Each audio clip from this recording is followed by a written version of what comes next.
Assalamualaikum warahmatullahi wabarakatuh. Rasulullah sallallahu alaihi wasallam bersabda di hadis yang sahih, "Man shalla alayya fil yawmi wal layla 10 marratin kutibat lahu syafa'ati yaumal qiyamah." Barang siapa yang salawat kepadaku satu hari dan satu malam, artinya pagi hari dan malam hari, 10 kali dapat syafaatku. Ya Allah, menurut saya ini promo enak, dikasih amalan yang enak, ditambah cinta Rasul, tambah dapat syafaat. Jujur saja Bapak Ibu, boleh nggak saya ungkapkan yang jujur? Jujur ya? Tapi terima ya? Aku malu kalau lihat seorang muslim lewat 1 hari, 2 hari tapi tidak bersalawat kepada Rasul. Cuma silahkan tanya diri, berapa hari lewat tidak bersalawat? Dan subhanallah, salawat enak. Kalau salat mungkin merasa berat, harus wudu, menghadapi kiblat, proses. Tapi kalau bersalawat enak.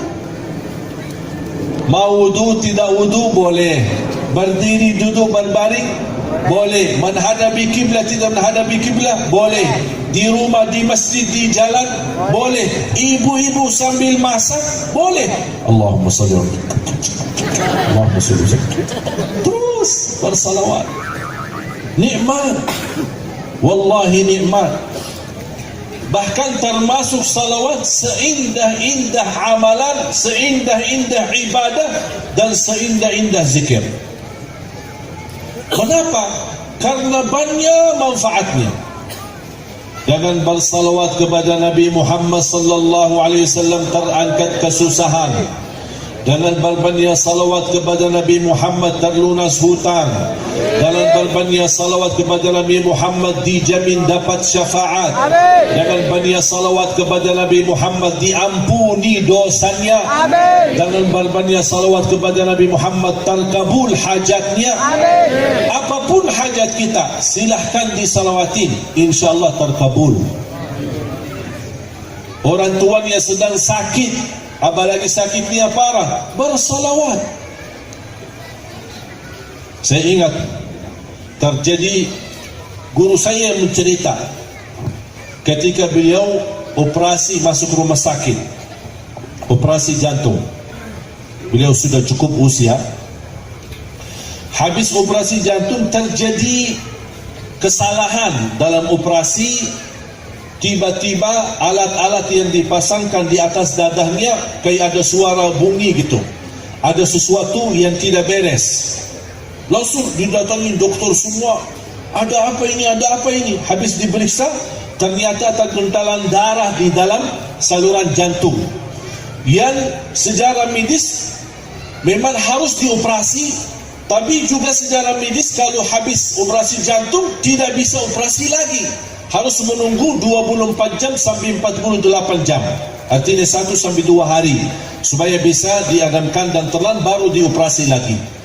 Jadi mereka pada bingung terjadi ini. Guru saya melihat, memang beliau tidak bisa berbicara banyak, tapi melihat dari mata para dokter yang hadir, mereka kebingungan apa yang kita harus lakukan. Akhirnya beliau sepertinya faham ada masalah, ada sesuatu. Kata beliau, di saat itu saya sudah menyerahkan diri kepada Allah. Ada seorang perawat, subhanallah, juga perawat yang salihah, langsung mengingatkan, "Hei guru, insya Allah ada jalan mudah, jangan difikirkan, tapi ingatlah salawat kepada Nabi Muhammad." Kemudian dia pergi, para dokternya juga pergi untuk mengambil keputusan. Mereka rapat mendadak untuk mengambil keputusan apakah dioperasi lagi atau bagaimana, dibiarkan seperti ini. Beliau langsung bersalawat. Tidak sampai beberapa saat, kembali lagi pada dokternya, diperiksa, subhanallah, seperti masalah yang tadi ada masalah yang harus diambil segera keputusan operasi, terangkat masalahnya. Allahumma salli ala Sayyidina Muhammad wa ala Sayyidina. Ini bukan satu cerita, tapi banyak orang-orang yang meyakinkan dengan bersalawat, karena salawat merubah ibadah, merubah amalan. Dan barang siapa yang meyakinkan amalan ini akan Allah kabulkan hajatnya, berarti akan terkabul hajatnya. Tapi jangan ada bahasa, aku mau coba ya, coba dulu ya. Tak ada kata coba-coba kalau sama amalan. Amalannya, kalau kita yakini akan Allah mudahkan, kabulkan, pasti akan kita dapat. Belum lagi setiap kali salawat kepada Nabi Muhammad SAW, kita mendapatkan 10 rahmat dari Allah Subhanahu Wa Taala. Dosa, jaminan ampunan dosa, bersalawat. Jadi saya harap Bapak Ibu, insya-Allah mulai malam ini dan seterusnya, pertama, jangan lewat satu hari belum bersalawat kepada Nabi Muhammad sallallahu alaihi wasallam. Setuju? Siap? Apa yang kita ucapkan dari salawat, yang kita bisa dan kita tahu, kembali kepada kesukaan kita masing-masing. Ada yang suka salawat Badriyah, ada yang suka salawat Fatih, ada yang suka salawat Ibrahimiyah. Salawat Ibrahimiyah tahu nggak apa? Yang kita baca dalam salat, disebut oleh ulama salawat Ibrahimiyah. Kenapa disebut salawat Ibrahimiyah? Karena di situ ada nama Nabi Ibrahim alaihissalam. Mana yang kita bisa, silahkan. Yang penting jangan lewat satu hari dan satu malam belum bersalawat kepada Nabi Muhammad SAW. Lebih khusus lagi, lebih fokus lagi, lebih memberikan perhatian lagi di malam Jumat dan di hari Jumat. Makan pakai tangan kanan. Mengapa? Saya ingin mengikuti Nabi Muhammad. Bukan karena tangan yang kanan itu lebih baik, itu memang hal sudah biasa. Tapi yang saya ingin, angkatlah di hatimu, aku mengamalkan ini karena ingin meniru Nabi Muhammad SAW. Pakai baju, pakai tangan yang kanan, baru yang menapa? Rasakan di hati, karena itulah yang dilakukan oleh Nabi Muhammad SAW. Kalau pas mandi, siram air ke sebelah kanan, baru ke sebelah kiri, baru ke seluruh badan. Mengapa? Karena Rasulullah suka mandi seperti itu. Kalau pakai kaos kaki, yang kanan dulu, baru yang kiri. Pakai sepatu, pakai sandalnya, masuk rumah, masuk WC, pakai yang kiri, kemudian baru yang kanan. Kalau keluar, yang kanan dulu, baru yang. Mengapa saya lakukan ini? Bukan soal ini baik atau ini buruk, tapi saya melakukan ini karena Rasulullah suka melakukan seperti ini. Kalau kita bisa hadirkan ini selalu dalam hati, subhanallah, akan semakin bertambah cinta kita kepada Nabi Muhammad SAW. Termasuk pas kita lagi makan yang sudah ada di depan, yang sudah disediakan. Jangan kita makan, kalau kita di Arab makan satu numpang ya, satu porsi atau satu numpang besar, kita bersama-sama makan. Diajarkan oleh Nabi SAW kalau makan yang ada di depan. Jadi jangan dagingnya di sana gitu. Oh, lupa, maaf ya. Itu dah sopan. Maka di Indonesia nampaknya menghindari, udah piring masing-masing, daripada pusing Pak, silahkan ambil kesukaanmu Pak. Kalau tradisi di Arab memang tidak terbiasa seperti di Indonesia, masing-masing. Ini menurut saya, mengapa di Indonesia tradisinya masing-masing pakai piring sendiri? Menghindari supaya tidak membuat orang tersinggung atau itu menurut saya ya, Indonesia merasa lebih sopan kalau masing-masing daripada ini ribut-ribut makan ini diambil salah makan. Tapi subhanallah, apalagi kalau kotak nasi kan pas Ramadan kan suka dibagi kotak nasi sahur atau pas buka puasa. Subhanallah, tapi masih ada yang suka mata panjang. Bangga mata panjang. Ya, pasti masjid dibagi-bagi kan kota-kota masing-masing. Tapi ternyata kebetulan kan pas mereka duduk kan berseberangan kan. Ada saf-saf ke depan, ada yang di hadapannya juga. Tapi yang punya kotak di situ warnanya merah. Yang kotak di sini warnanya putih. Pas dia buka kan isinya sama sebenarnya isinya. Nasi, ada buah, ada air, ada ini, ada. Pas dia buka, kawannya yang di depan dia buka juga. Oh ya, sama ya. Saya pikir beda Pak.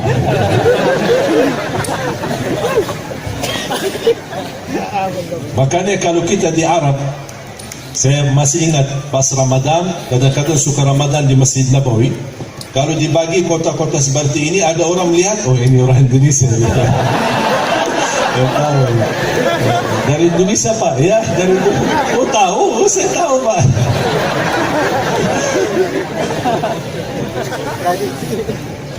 Semestinya kita nikmati apa yang sudah didapat, syukuri, alhamdulillah. Karena isi ini sama isi itu sama sebenarnya, cuma beda warna kotaknya. Makanya subhanallah, kalau kita nikmati apa adanya, subhanallah, syukuri. Bunya al-rumah, ingat, jangan melihat rumah yang lebih besar, tapi ingat ada orang belum bunya rumah. Bunya istri, jangan melihat yang punya istri dua, tapi ingat orang lain belum istri. Ya begitu, biar nikmat, biar ibu juga tak pusing. Bapak ibu jamaah sekalian, indah kalau kita bisa meniru Nabi Muhammad dalam kehidupan kita. Sederhana, tapi wallahi di perasaan hati nikmat. Dari segi makan, minum, mandi, beraktivitas. Kalau kita juga di jalan, Rasulullah SAW kalau berjalan menuju masjid atau kemana saja, ada melihat sampah, melihat sesuatu yang mengganggu perjalanan orang lain, Rasulullah SAW suka angkat, geserkan, menjaga kebersihan supaya orang lain lewat tidak terganggu. Ini kan sifat Nabi Muhammad SAW. Bahkan bukan hanya kita meniru Nabi Muhammad, kita dapat pahala. Imatatul adha 'anit tariqi sadaqah. Menggeserkan sesuatu yang mengganggu orang lain di jalan, itu merupakan amalan sedekah. Mengapa saya lakukan itu? Karena Rasulullah sallallahu alaihi wasallam suka melakukan. Ada orang melihat, kenapa Bapak angkat sampah? Ini kan mengganggu orang lain. Hebat juga ya. Biarin dipuji, biar karena kita tidak semata-mata karena orang, kita melakukan ini karena Allah dan ingin meniru Nabi Muhammad.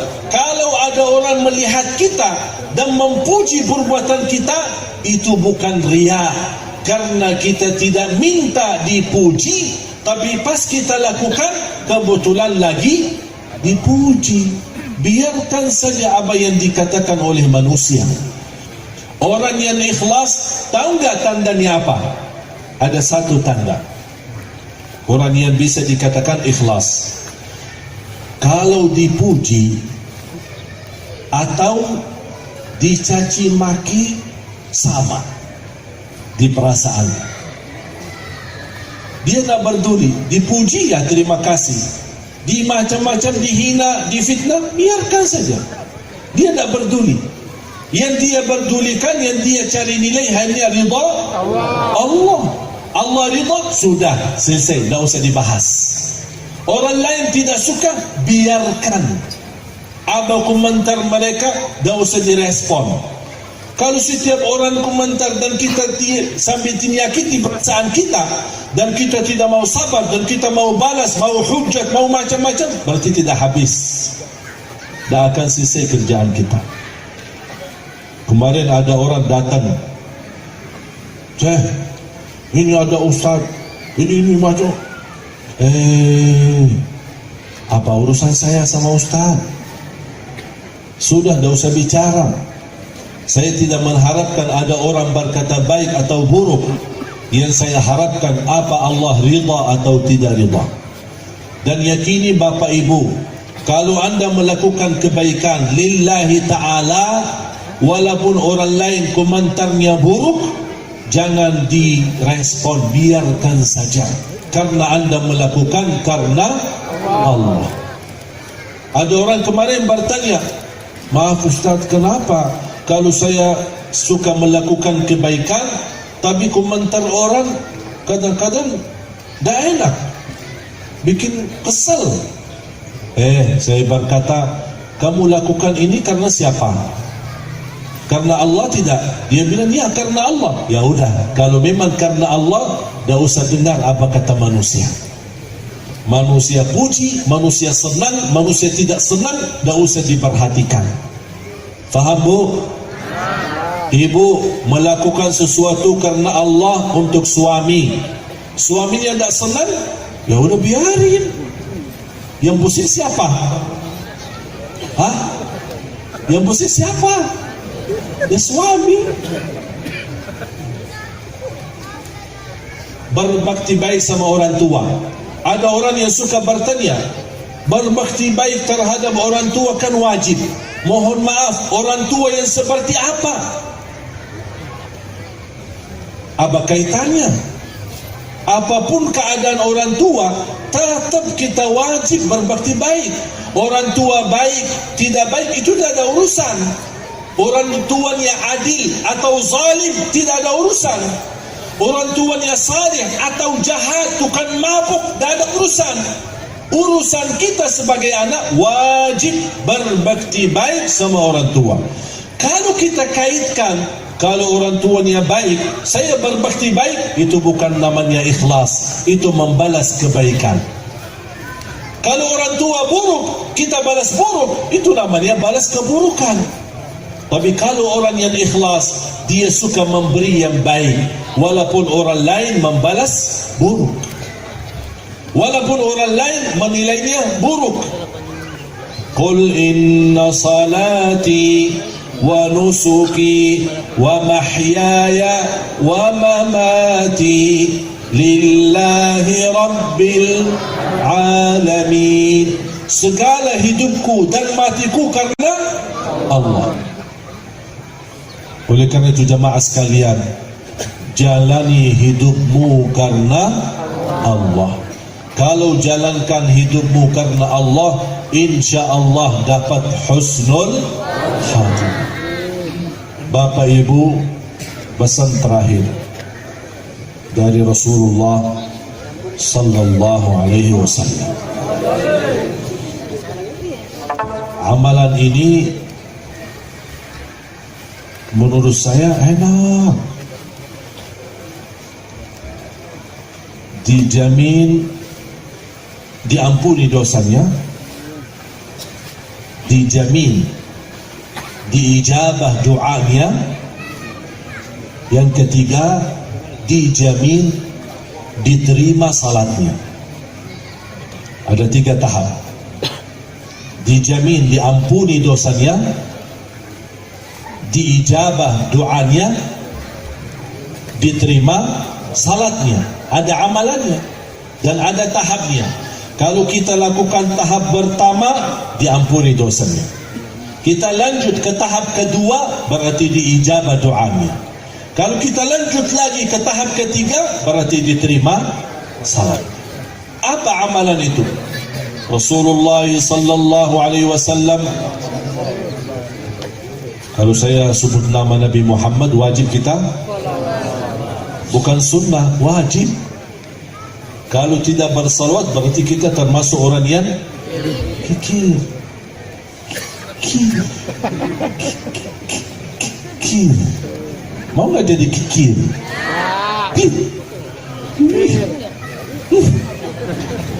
Allahumma salli wa sallim wa barik alaihi wa ala alihi. Bersabda Rasulullah sallallahu alaihi wasallam di hadis yang sahih yang diriwayatkan Imam Bukhari, "Man ta'arra min al-lail thumma qala la ilaha illallah wahdahu la syarika lah lahul mulku wa lahul hamd wa huwa ala kulli syai'in qadir subhanallah walhamdulillah wa la ilaha illallah wallahu akbar wa la hawla quwwata illa billah Allahumma ghfirli." Allahumma, tahu nggak artinya Allahumma ghfirli? Tahu nggak? Allahumma ghfirli, ya Allah ampunilah. Rasulullah sallallahu alaihi wasallam bersabda di hadis yang sahih yang diriwayatkan Imam Bukhari, barang siapa yang bangun tengah malam, bangun kaget, dikejar anjing, mimpi, bisa nggak terbangun? Terbangun. Bangun karena mau WC, buang air. Bangun karena mau berpaling dari kanan ke kiri atau dari kiri ke kanan. Kadang-kadang kita agak sadar sedikit kan, baru lanjut tidur. Di situ sebelum lanjut tidur ada amalan. Jangan lupa. Apa kata Rasul? Barang siapa yang tiba-tiba bangun tengah malam, apapun alasannya, bangun karena mau tahajud, bangun karena mau masuk kamar mandi, bangun karena apapun alasannya, kata Rasulullah, sebelum bergerak dari tempat tidur, ucapkan amalan ini. Apa ya Rasulullah kami ucapkan? Ikuti saya. La ilaha illallah wahdahu la syarika lah lahul mulku wa lahul hamdu wa huwa ala kulli syai'in qadir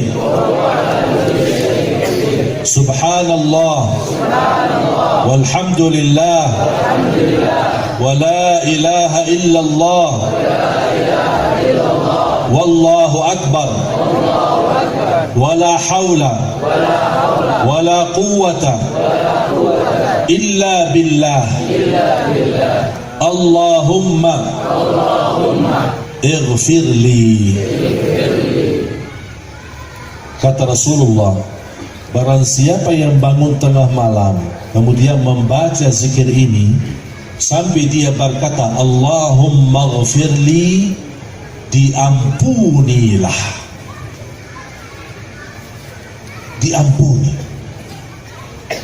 bukan akan diampuni, tapi kata Rasul diampunilah. Ini tahap pertama. Kalau baca zikir ini sambil berkata Allahumma ighfirli, sudah hafal belum? Hah? Soalnya setelah ngantuk ini Pak. Jadi ada yang kita hafal, ada yang lupa. Padahal menurut saya zikir itu sederhana. Semuanya pasti hafal kalimat la ilaha illallah yang panjang kan? Ya udah saya ulang lagi ya. Yang promo tidak apa-apa. Saya sebutin satu, Anda dapat dua. Saya sebutin dua kali, berarti sudah faham? Perlu nggak 3 kali? Perlu juga. Berarti boleh juga 3 istri. Kan kalau bahasa Indonesia, saya teliti kadang-kadang bahasa Indonesia. Namanya disebutin kan, kalau laki-laki suami, kalau perempuan istri, ya, istri. Apa tri itu? Oh, saya teliti bahasa tri itu bahasa Inggris. S3 berarti selama ini S1. S1 ya. Mudah-mudahan Bapak Ibu bahagia selamat dunia akhirat. Amin. Yang sudah berkeluarga insyaallah sakinah mawaddah rahmah. Amin. Yang belum berjodoh mudah-mudahan dapat jodoh yang baik. Amin. Yang menenangkan hati. Amin. Amin ya rabbal alamin. La ilaha illallah.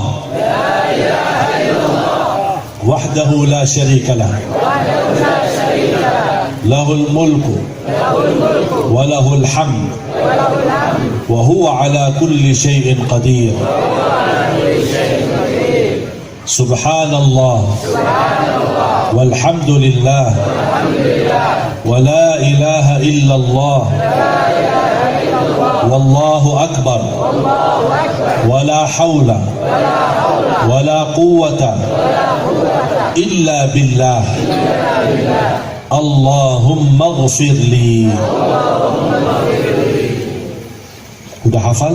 Ya. Coba angkat tangan yang sudah hafal. Angkat tangan. Hah? Dari adik-adik, ada yang hafal dari adik-adik? Adik-adik yang sudah hafal mana? Coba. Yuk. Bu sudah hafal? Ya. Sudah? Bisa nggak bacain? Ya. Coba. Boleh berdiri? Ya.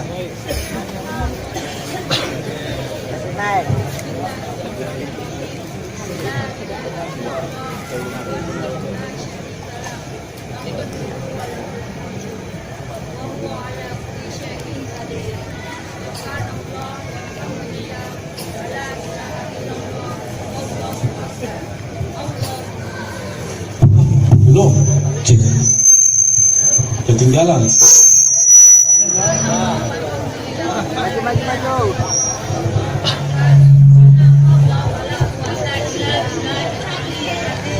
Wala hawla wala quwwata illa billah. Coba maaf ulang lagi. Biar kedengar suaranya. Bismillahirrahmanirrahim. Dah ada bismillahirrahmanirrahim. Saya dah sebutin bismillah. Subhan la ilaha illallah wahdahu la syarikalah lahul mulku wa lahul hamdu yuhyi wa huwa ala kulli syai'in qadir.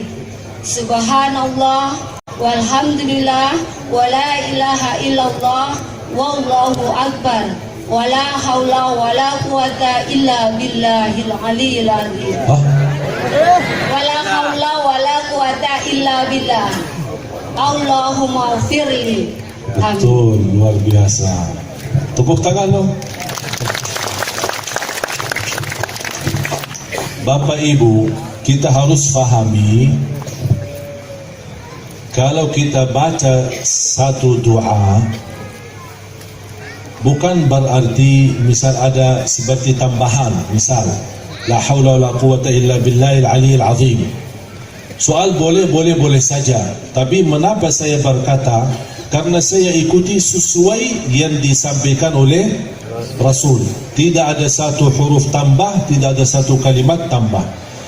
Ada satu riwayat yang lain yang bukan seperti amalan ini. La ilaha illallah wahdahu la syarikalah lahul mulku wa lahul hamd yuhyi wa yumit. Ada, memang ada. Barang siapa yang membaca 10 kali akan diampuni dosanya. Itu habis subuh dan habis maghrib.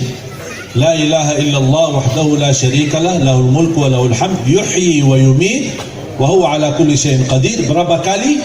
10 kali. Tapi yang khusus ini pas bangun tengah malam tidak ada kata yuhyi wa yumit. La ilaha illallah wahdahu la syarikalah lahul mulku wa lahul hamd wa huwa ala kulli syai'in qadir. Tapi misal kalau ada orang baca, dia karena sudah terbiasa bagi yuhyi wa yumit dan dia baca, dah apa-apa. Maksudnya itu hal karena mungkin lidah kita sudah terbiasa. Allah Maha tahu niat kita. bukan niatnya kita ingin seolah-olah lebih hebat atau bertambah. Tidak, kita hanya ingin mengamalkan apa yang dilakukan oleh Rasul sallallahu alaihi wasallam. Allahumma ghfirli. Kita dapat apa? Diampuni Allah. Itu tahap pertama. Tahap kedua apa? Kata Rasulullah, wa man da'a, habis zikir ini kita masih di tempat tidur nih. Wa man da'a ustujiba lahu. Dan barang siapa yang berkenan habis itu berdoa, diijabah doanya.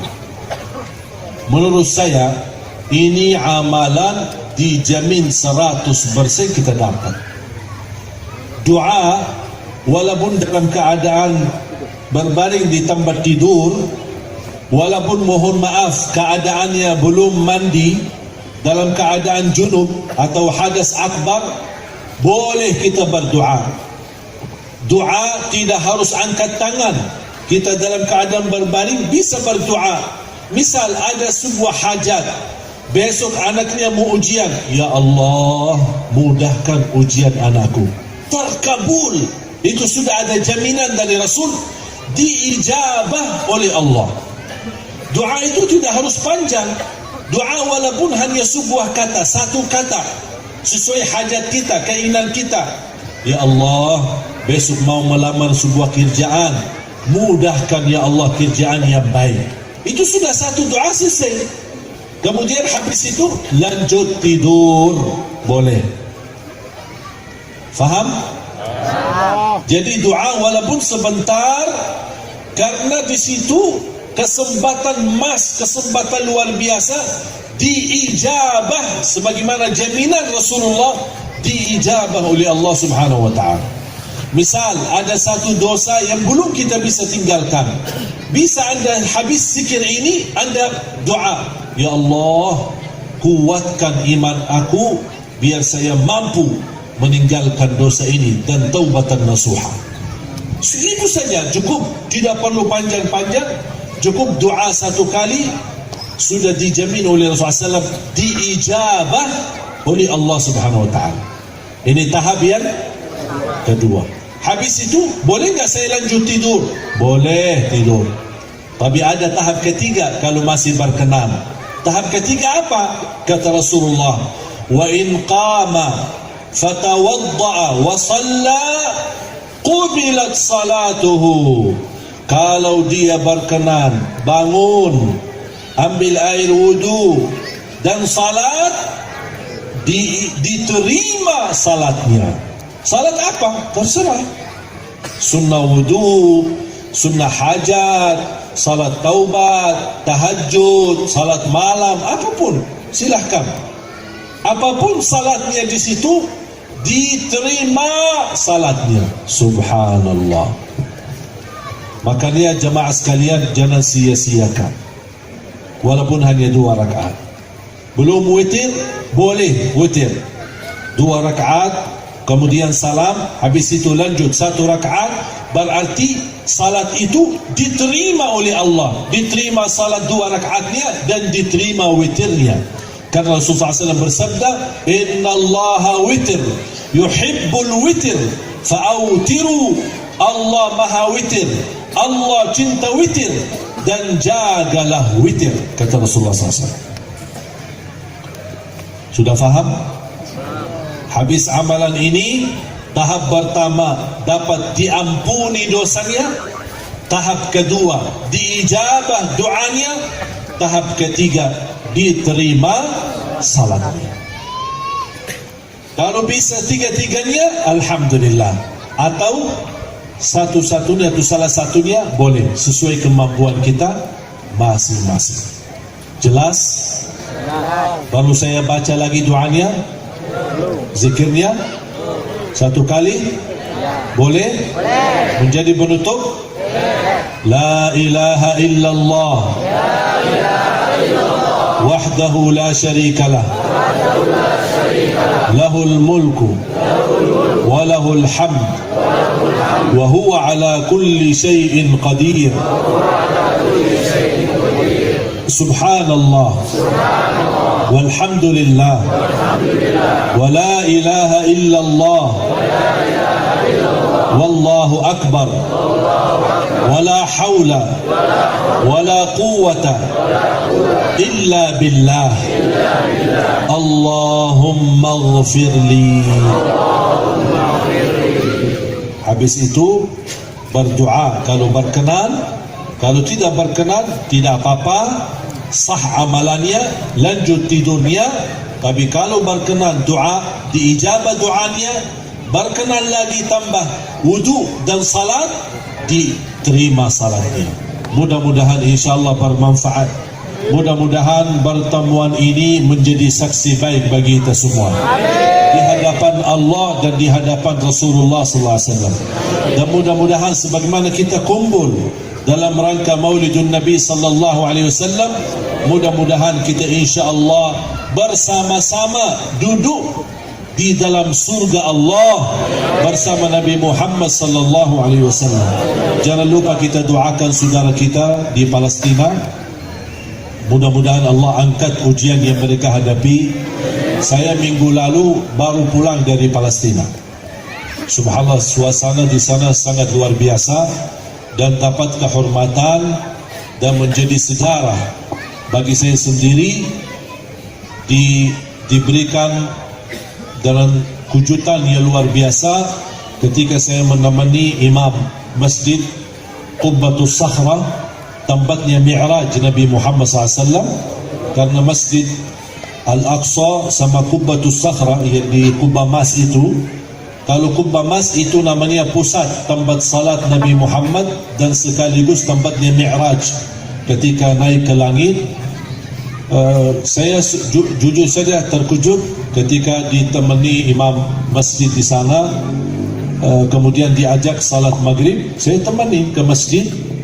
Banyak juga jamaah, ada dari Indonesia, Malaysia, dari Turki, dari India, dari Inggris, dari Prancis, dari beberapa negara. Semuanya orang Islam datang. Kemudian pas habis iqamat salat maghrib, malah beliau dorong saya ke mihrab untuk menimami salat maghrib. Dan alhamdulillah, kemuliaan yang luar biasa bagi saya, kenikmatan luar biasa dapat kesempatan menimami maghrib dan isya di tanah suci Baitul Maqdis Al-Quds. Mudah-mudahan insyaAllah menjadi barakah bagi saya dan menjadi barakah bagi kita semua. Amin ya rabbal alamin. Dan mereka di sana subhanallah luar biasa. Saya melihat keistiqomahan mereka ketika kami keluar dari hotel kira-kira jam 2 malam. Berkeinginan jamaah kami bersama rombongan ingin tahajud di Masjidul Aqsa. Pas kami masuk di sana, ternyata posisi kota Al-Quds atau area Masjid Al-Aqsa dan Qubbatus Sakhra, tempat Mi'raj Nabi Muhammad, bersama halaman itu di dalam pagar yang begitu panjang dan besar, disebut kota tua. Kota tua. Dari jalan rayanya masuk ke area kota tua itu ada pintu-pintu, dan setiap pintu dijaga oleh pasukan Israel. Ketika masuk dari pintu pertama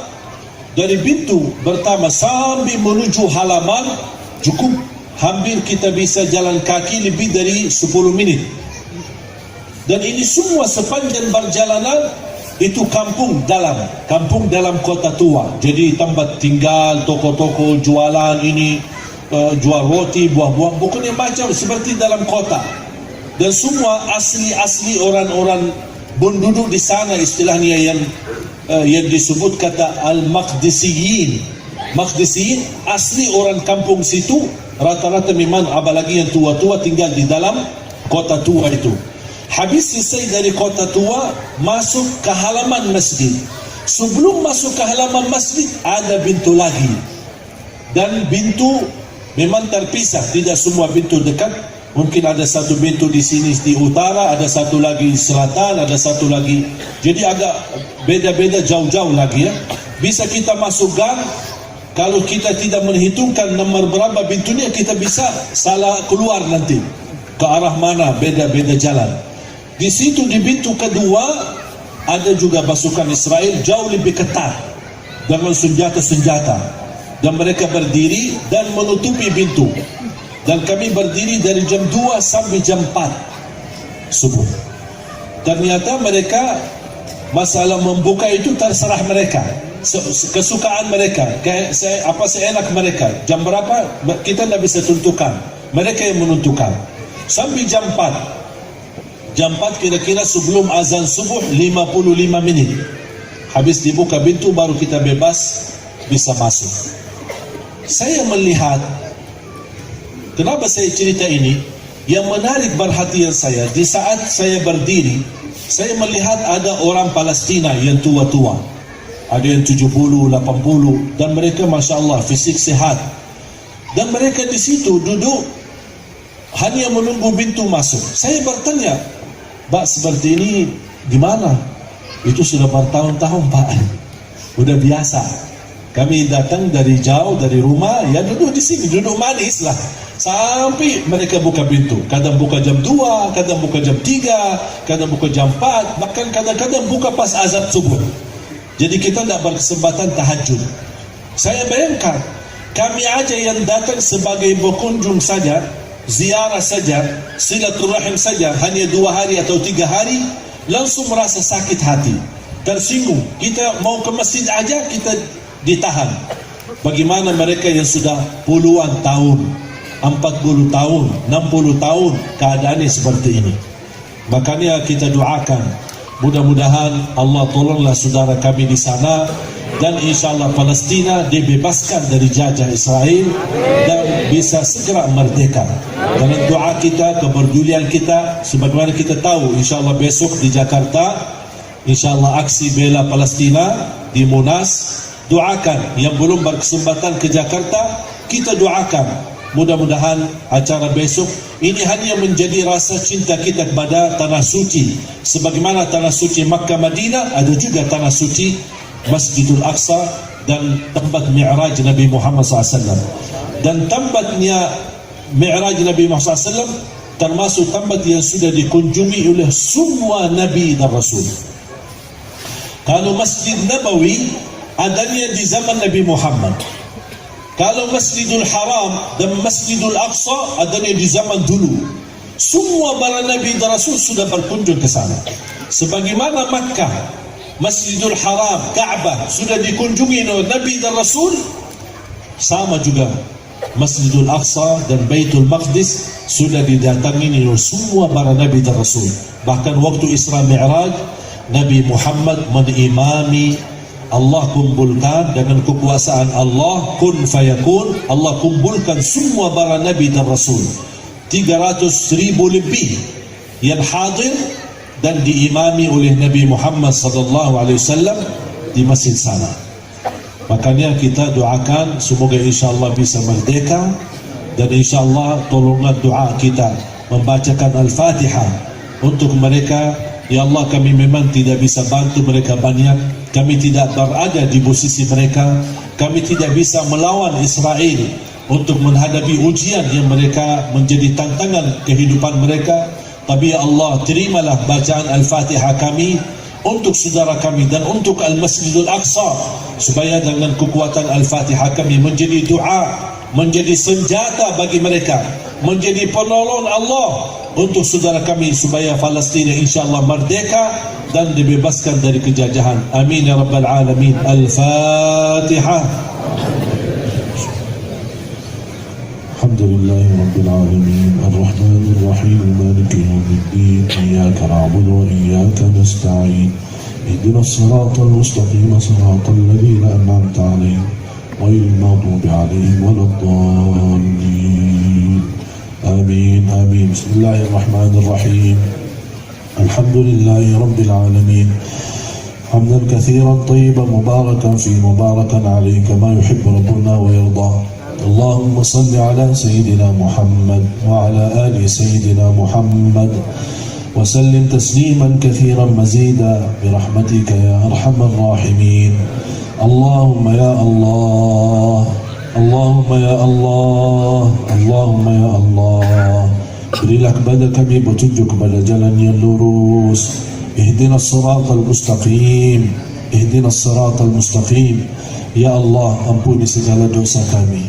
Ya Allah, sembuhkan penyakit kami, sihatkan badan kami, kabulkan segala hajat kami. Di antara yang hadir, yang sakit, sembuhkan penyakitnya. Yang punya hutang, lunasi hutangnya. Yang berkeinginan ke tanah suci, haji dan umrah, berikan dan kabulkan hajatnya. Bisa ke tanah suci, haji dan umrah, dan ziarah Nabi Muhammad sallallahu alaihi wasallam. Birahmatika ya arhamar rahimin. Allahumma ya Allah, atas izinmu kami sama-sama berkumpul di majlis ini. Ya Allah, atas izinmu berilah kepada kami kemuliaan, sama-sama jumpa lagi di dalam surgamu ya Allah bersama Nabi Muhammad sallallahu alaihi wasallam. Allahumma ighfir lil muslimin wal muslimat wal mu'minin wal mu'minat al ahya'i minhum wal amwat. Ya Allah, tolonglah saudara kami di Palestina, saudara kami di Yaman, saudara kami di Iraq, saudara kami di Mesir, saudara kami di Libya. Ya Allah, angkat segala ujian dan bala. Ya Allah, ya Dzal Jalal wal Ikram. Ya Allah, rapatkan saf-saf kami umat Islam di Indonesia. Ya Allah, rapatkan hati kami ya Allah, agar saling memuliakan, saling mencintai dan saling menutupi kekurangan. Ya Allah, kuatkanlah ulama kami, para habaib kami. Satukanlah mereka agar mereka mampu memimpin kami menuju kebahagiaan dunia akhirat, keselamatan dunia akhirat.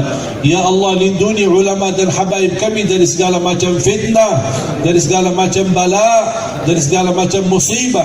Birahmatika ya arhamar rahimin. Berikan kepada kami ya Allah pemimpin yang takwa, pemimpin yang adil, pemimpin yang amanah, pemimpin yang jujur, pemimpin yang ikhlas melayani rakyatnya ya Dzal Jalal wal Ikram. Ma'murkan negeri kami Indonesia. Ya Allah, amankan aksi bela Palestina besok ya Allah. Aman, ma'mur, sejahtera, damai, tertib ya Dzal Jalal wal Ikram. Birahmatika ya arhamar rahimin. Ya Allah, jadikan negeri kami Indonesia baldatun tayyibah wa rabbun ghafur. Ya Allah, berikan kepada kami, keluarga kami, anak-anak kami menjadi anak penghafal Al-Quran, anak dan cucu yang mampu menjaga nama baik keluarga kami, anak dan cucu yang salih salihah, anak dan cucu yang membanggakan kami di hadapan-Mu hari kiamat. Birahmatika ya arhamar rahimin.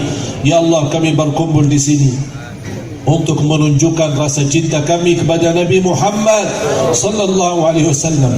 Ya Allah, jadikan cintaan kami malam ini kepada Nabi Muhammad yang menjaminkan kami dapat syafaat Nabi Muhammad sallallahu alaihi wasallam. Birahmatika ya arhamar rahimin.